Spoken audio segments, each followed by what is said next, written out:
Well, here we are once again as we discuss our philosophers of note, right? Now,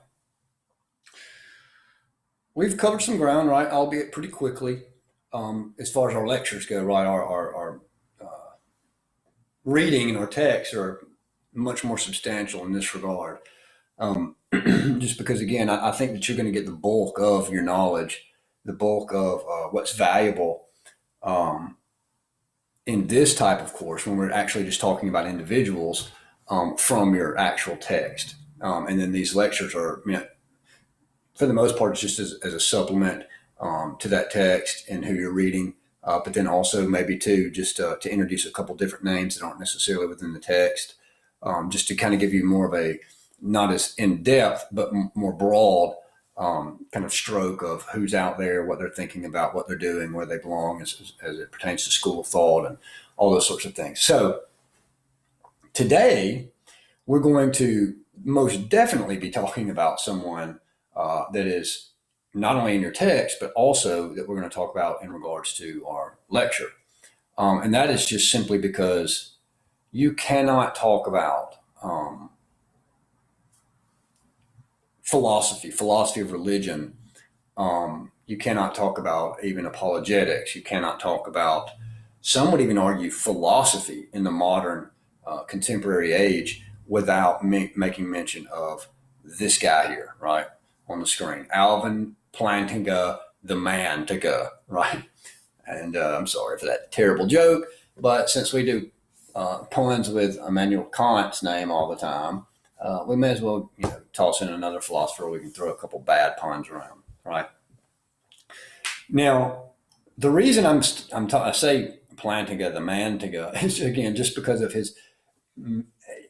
It would be an understatement to say contemporary philosopher, or excuse me, contemporary significant philosopher. I mean, this guy is just, dropping bows, right? Just dropping the bows in the philosophical world and has been for quite some time. So let's just get into it.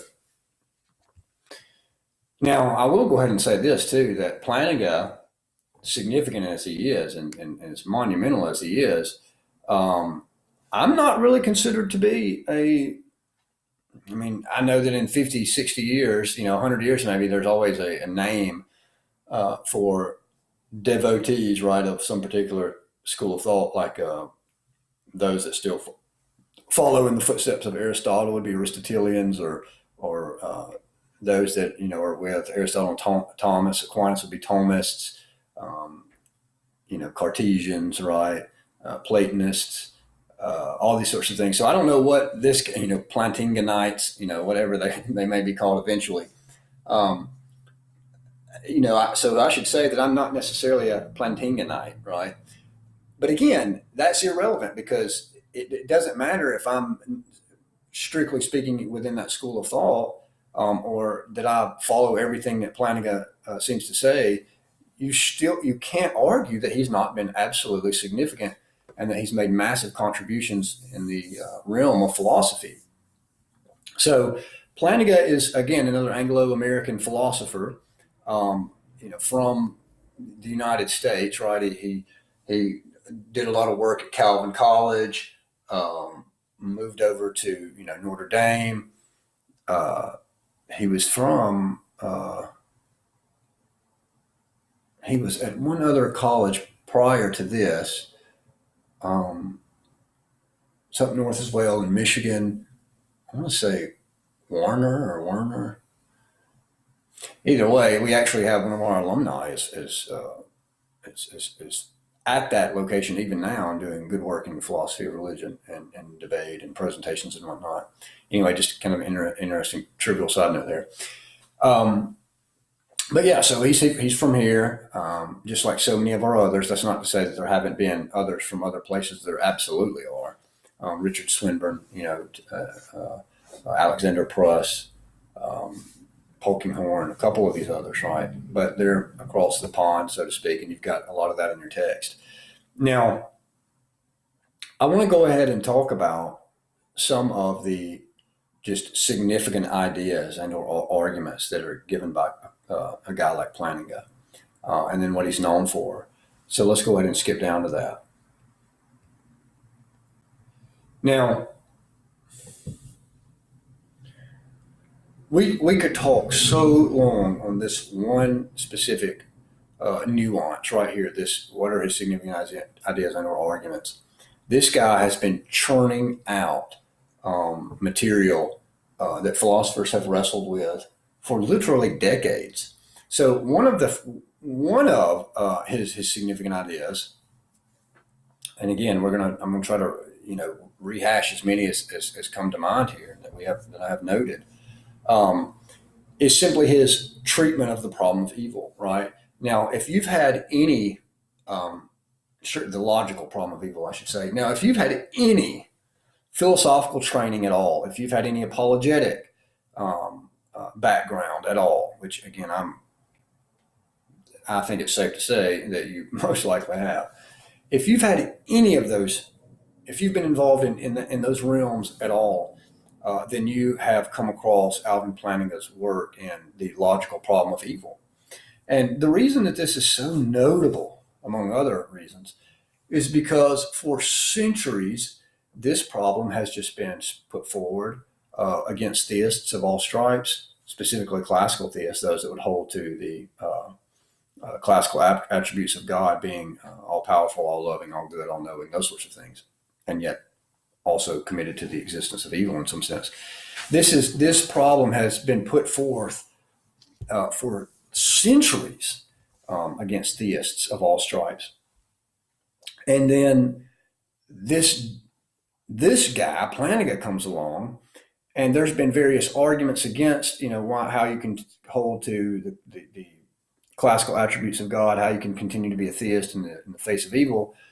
There's been all sorts of arguments that were given to try to counter that by theists, but they were just either hit or miss, either accepted by theists but rejected by atheists, maybe accepted by atheists in some sense, like dropping attribute over, but then that would be rejected by theists. And so there was just never any real consensus, for the most part, from either side of the equation in regards to this problem. And Plantinga comes along and does, in the philosophical community, what's almost next to impossible. He offers up a type of argument that even if an opposing side doesn't, all of a sudden believe in God, right, or crawl to their knees to the front of a church building in repentance, they still end up, again, by and large, conceding the problem of evil in the logical form, the logical problem of evil. Now, this just cannot be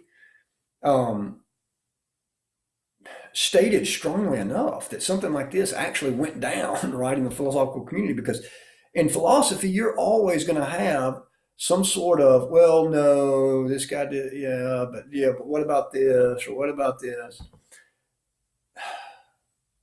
And Plantinga just drops a bomb on this logical problem to the point that the foremost,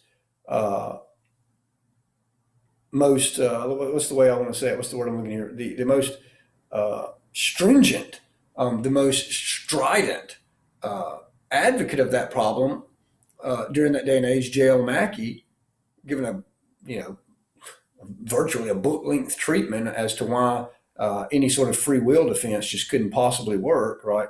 Because let me say this very quickly: the free will defense did not originate with Plantinga. I mean, people had been given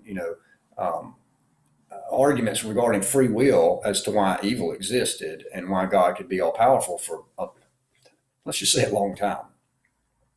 But the atheistic community just, no, the philosophical community, let's just put it that way, was like, no, this still just does, this isn't cutting it, right?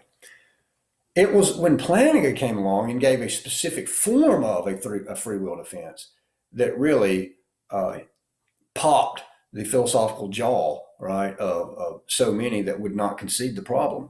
So much so that J.L. Mackie, one of the greatest defenders of the atheistic position in regards to why an omnipotent, omnipotent, all-loving God, and all those sorts of things, all-knowing God couldn't exist in the face of evil. That even J.L. Mackie, so listen to this. This is huge here. That even J.L. Mackie, the Australian atheistic philosopher, even he conceded in his textbook, The Miracle of Theism, he conceded that there is no logical problem of evil. Again, guys, this is just unheard of. And this is why, among other, if Plantinga didn't do anything but that, right?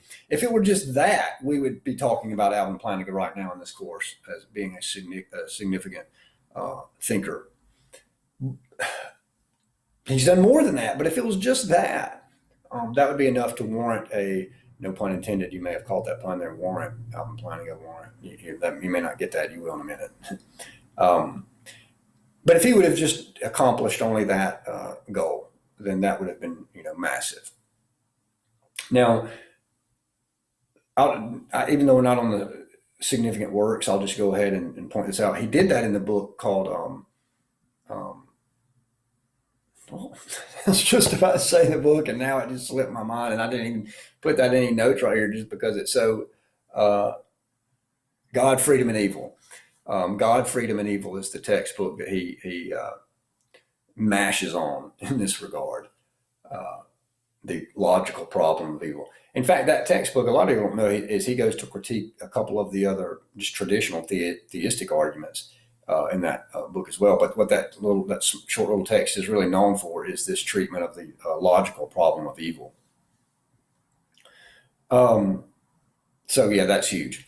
Now, I don't want to get stuck on the significant works at this point. We're still just talking about some of his ideas. Another one of his significant ideas is his development of counterfactuals, right? Not counterfactuals, in philosophy, they didn't begin with, right? That sort of modal type of study there didn't begin with Alvin Plantinga, obviously. But Alvin Plantinga really helped to develop this concept of middle knowledge, right? Or added some strong thoughts in regard to that. In fact, I believe it was William Lane Craig that was explaining to Plantinga his position, right? William Lane Craig was explaining his own position in regards to how God deals with how God can be sovereign, right? In the face of something like free will existing in some sense. And so Craig goes into his explanation of what he is, going on about, and he calls it Molinism, right? Because it's modeled after and has its roots in the Enlightenment era Jesuit priest Francisco de Molina, and he's explaining this to Plantinga, and Plantinga hadn't even heard of Molina. And is like, oh yeah, that's what I've been arguing for. That's what I'm holding to. And so, to Craig's amusement and even laughter, he was like, well, look, this has already been around, right, for a very long time. You need to check this dude out. Maybe you can. Speaking to Plantinga, he's like, maybe you can get something going in regards to that with your own theories. This guy's got you beat by a couple centuries. So that's kind of a little humorous side note there if you haven't already heard that.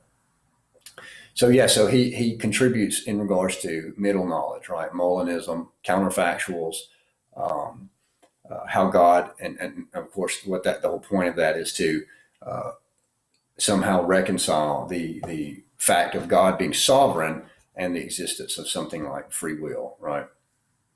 Now, of course, that assumes that you believe in something like free will. You may be a compatibilist or a theological determinist in some sense, whatever. But if you're holding to something like free will, then that whole position is just to try to figure out, right, the relationship between God's being sovereign and there being something like free will.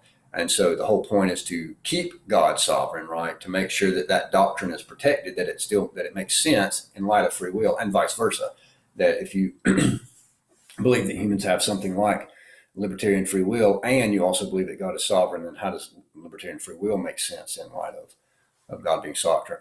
You're trying to protect the belief in free will, right, in that. And he's done a lot of work in that. Now, one of his other big, contributions to philosophy is this idea of reformed epistemology.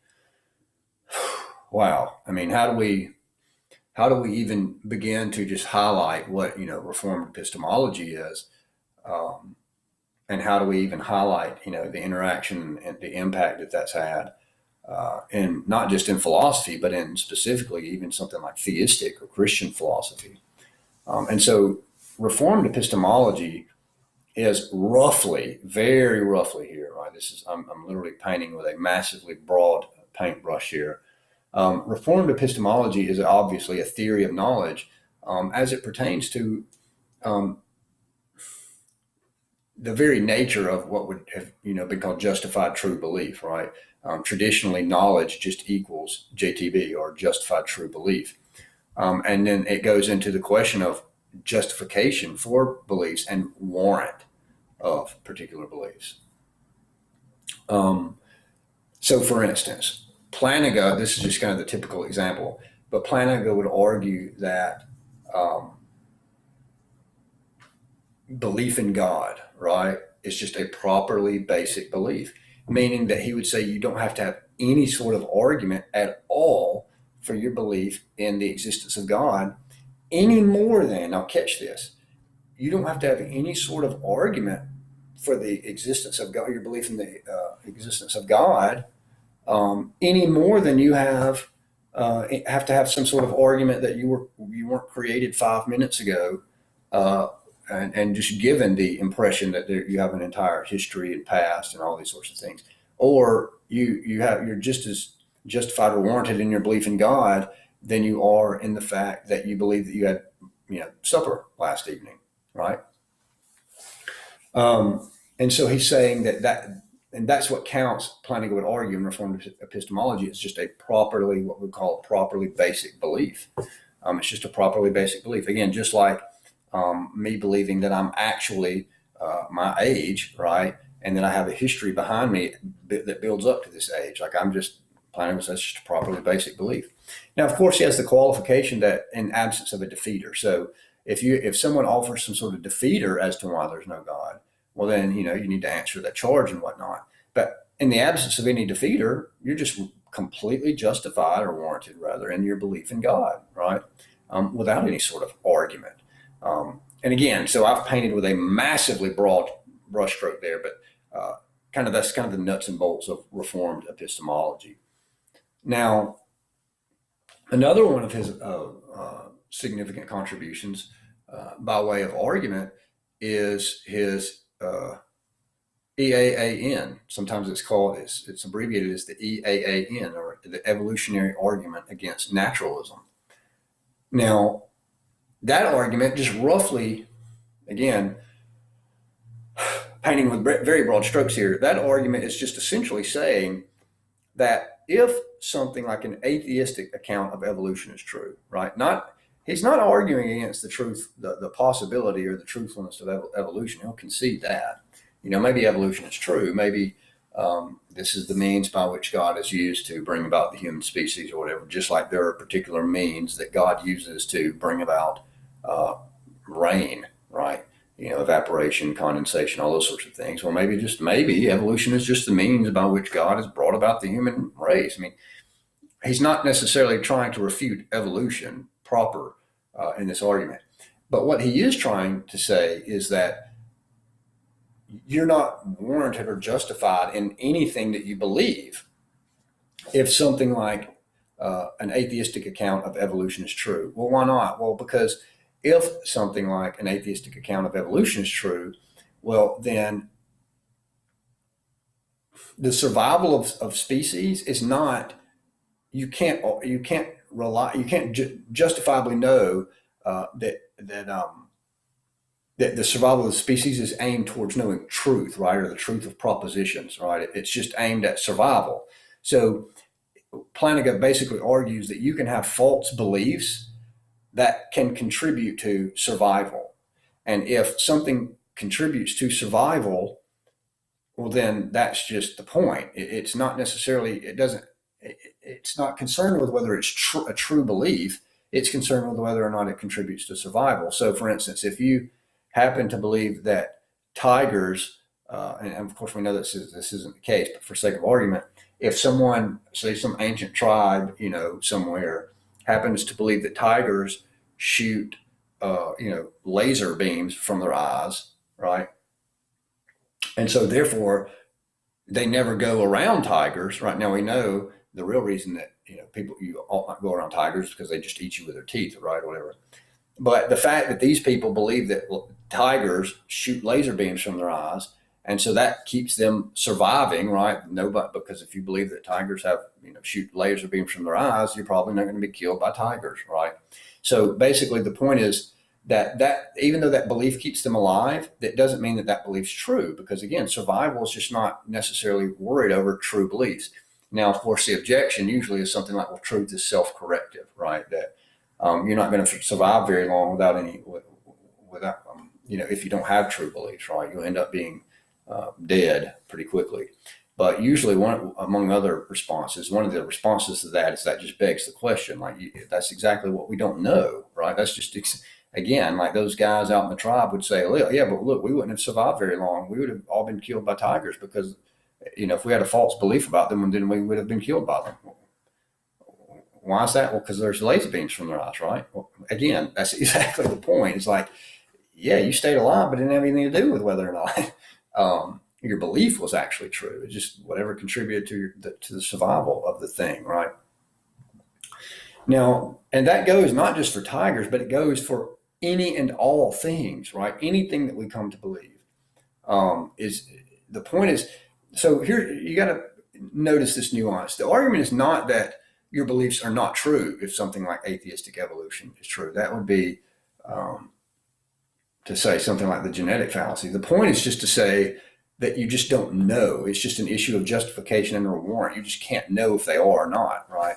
And then it kind of takes the form of a reductio ad absurdum type argument but we do know that our beliefs are true, so therefore we know that something like atheistic evolution can't be the case, because if we do have actual true beliefs, then we know that there must be some other way as to how we actually do know that. Let's just say that we've been made by a creator to attain truth or something. And again, I'm just tossing something in there, but we've actually been created by a maker, right?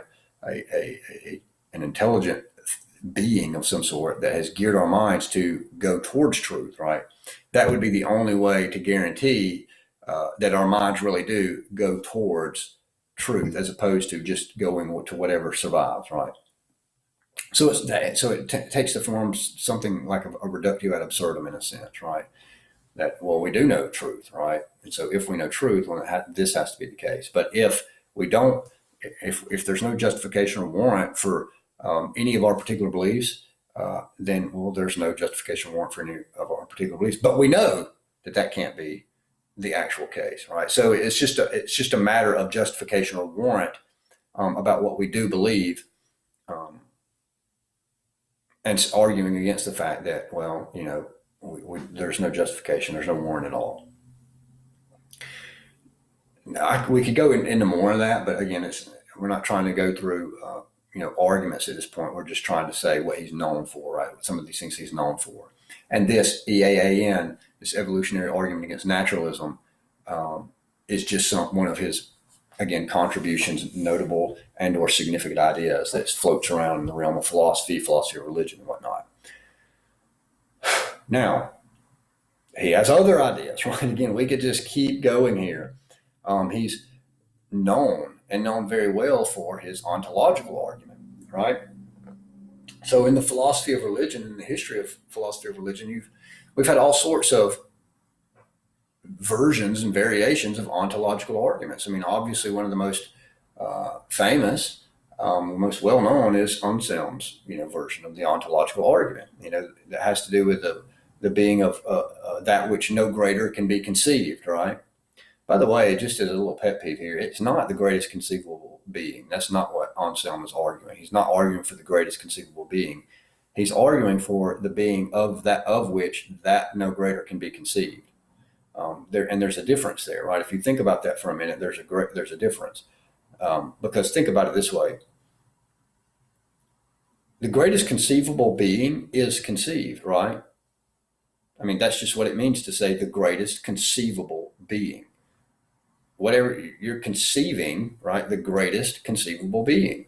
But think about it the other way that it's worded is a being or the being or a being of which no greater can be conceived. Well, you're not actually getting all the way to the end of that, are you? Because when you conceive of something, then you have to add some sort of perfection to that in some sense, or some sort of infinite something to that. And you're not really grasping that. You're not really conceiving that. So again, just, no extra cost there. That's just make sure we keep that distinction in the sense of what Anselm wanted, how he wanted to actually keep that argument. Anyway, so there's all sorts of versions of ontological arguments. But Plantinga is noted for giving this new kind of revamp 2.0 kind of argument for the existence of God in the ontological fashion. And sometimes it's called the modal form, right, of an ontological argument. And again, this is going to have to do with his work in possible world semantics, counterfactuals, all of these sorts of things. And so, again, just to kind of highlight the argument, it's just basically that if it's possible, it has to do with a maximally great, the existence of a maximally great being, right? And it just talks about that if it's possible that such a being exists, well, then he's going to exist in some possible world, right? But if he exists in some possible world, whether it be P1, P2, P3, whatever, if this maximally great being exists in some possible world, then he has to exist in all possible worlds. Otherwise, he's just not a maximally great being and whatnot. Again, we don't have time to go through that argument, but that's again almost on par with the logical problem of evil deal. That's just a massive and super significant contribution to the philosophy of religion that he's given here. In fact, it's in the same textbook or the same short text that the logical problem of evil is in, that he deals with. God, freedom, and evil. He gives this. This is where the beginning of that argument. This is where it first pops up. This version of the ontological argument is in that same text. Now, this argument has, by those in the know, among atheistic philosophers of religion, those in the know, they take this argument very seriously. Again, it's not to say that everyone accepts the conclusion of Plantinga's version of the ontological argument, but they realize the power and the seriousness that his version of the argument must be taken. And so basically the consensus is, I'm painting with a broad brush here, but basically the consensus is that what you have to do to get around that argument is disprove the first premise, that it's even possible for something like a maximally great being to exist. Now think about how difficult that would be, right? Because they would say that, the problem is not really within any of the premises, because if you're willing to concede that first premise, then everything falls into very nice, precise, logical order. And so again, in regard to philosophers in the know, they have to point their guns towards that very first premise, that it's possible for a maximally great being to exist. You have to literally argue that something like that is not even possible. Wow. Again, think about how much that is to try to, break off and chew, right? So let's go ahead and get into some of the significant works, again, just to try to keep this somewhat for brevity's sake here. Now, we've talked about God, freedom, and evil, right? That was a super significant work. And then he also has a textbook called Warranted Christian Belief. This, for quite some time, and may very well be still standard reading at many institutions in their philosophy departments, whether they're Christian or whether they're not. It's called Warranted Christian Belief. And there's just a lot there. And this has to do, again, with what we talked about earlier about justification for your beliefs. He distinguishes between justification and warrant, proper warrant. and he talks about what we were talking about a minute ago or earlier about properly basic beliefs, beliefs about God. So this was just a massive work about what it means for beliefs to be justified and or slash warranted, what it means for a belief in God to be properly basic, and that would be in warranted Christian belief. And then he has similar volumes, right, that have to do with, with similar topics there. Now, unless me hanging around this circle, right, this philosophy of religion circle for quite some time, um, it's just hard for me to uh, think of any notable debates um, that Plantinga has been in. I mean, most of his work has been in academic circles as far as presentations and essays and points and counterpoints, right? Evolutionary argument against naturalism, um, the ontological argument that he's given, his defense of reformed epistemology. In fact, one of the few times that I've actually seen Alvin Plantinga live was roughly at the time of this recording. This was probably 10 years ago, maybe a decade or so ago. And I was at a philosophy conference, where it may be an apologetics type conference, one of the two, where he actually stood up and gave, he was one of the plenary speakers and stood up and gave his argument um, for the EAN, right, the evolutionary argument against naturalism. But notice that wasn't obviously a debate. There was no one that was able to counteract his position there. It was just a presentation. And this was when, at the height, possibly the height of popularity of that. Nevertheless, even still, he gave up to give the argument. Now, notable or significant presentations could be, even though it could be argued that these aren't necessarily um, significant in one sense. I don't know how much of the philosophy, right, circle, how many in the philosophical community know these are out there. But just as far as cultural impact goes, there's a very very popular series that Plantinga did on YouTube called on an actual television show. They just also uploaded them to YouTube, called Closer to Truth, where Plantinga is interviewed on many of these ideas by a skeptical interviewer, right? Very respectful skeptical interviewer, by no means belittling or any of those sorts of things, but where he kind of tries to take to task and ask Plantinga some of the hard questions in regard to some of these very popular views that we've talked about: the ontological argument, the evolutionary argument against naturalism, some issues in regards to reformed epistemology. And then one that stands out too is one of Plantinga's arguments for the duality of human beings, right? That there are actually two aspects, right? And I mean, I'm speaking about Cartesian duality here. I'm not even talking about something like more like my view, right? Like a hylomorphic view of man, right? There's aspect of two-ness in some sense, an immaterial aspect to man. But Plantinga is arguing or defending something like the concept of a Cartesian type duality. And this gentleman is asking him these difficult questions in regard to that, and you get to hear Plantinga go over some of what he means there. Now, when you watch that, if you do end up watching that, I want you to realize that, or let me say it this way: there's some parts you really wish Plantinga would get a little deeper on, and answer the gentleman in a different fashion. However, it is what it is, and it's still very interesting to watch if you have time for that. But I would even, me personally, I would even include that in something like a significant presentation, just because, again, the cultural impact and how many views that has attained, how many people have seen that, right?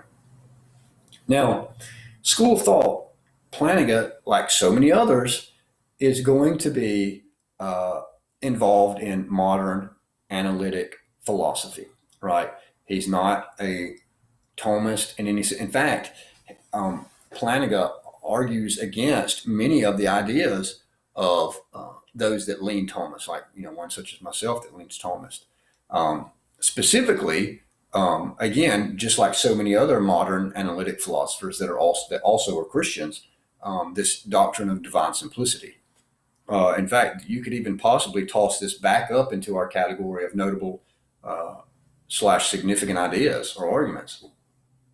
He's one of the biggest um, uh, opponents of the classical understanding of the doctrine of divine simplicity. Now, to be sure, Plantinga would say that he believes in the doctrine of divine simplicity, but he rejects the traditional or classical notion of that doctrine. Um, Basically, this idea here that he argued, so we're combining kind of the school of thought and his ideas and or slash arguments, is simply that God would be reduced to a property, or God would be reduced to an abstract object if something like the classical view of divine simplicity is held to, like which is traditionally held to by uh, those that lean Thomistic, notably, say, like the Catholic Church, or even reformers, like early reformers, like John Owen, uh, Edwards, those type of individuals, but even also modern Reformed theologians like R.C. Sproul, right, holds to the classical doctrine of divine simplicity. Um, so, just as a side note, whether you knew this or not, but many of the early reformers um, were not presuppositionalists or modern type philosophers at all, but they leaned heavily Thomist in their thought, right? There's even popular groups now called Reformed Thomism, right, which hold that. But I digress. So his school of thought is just modern analytic philosophy. And with that said, we can kind of round out our discussion on Plantinga. Again, we've got a lot of material to cover just in regards to Plantinga, even in most likely in our text here. So I hope that helps you.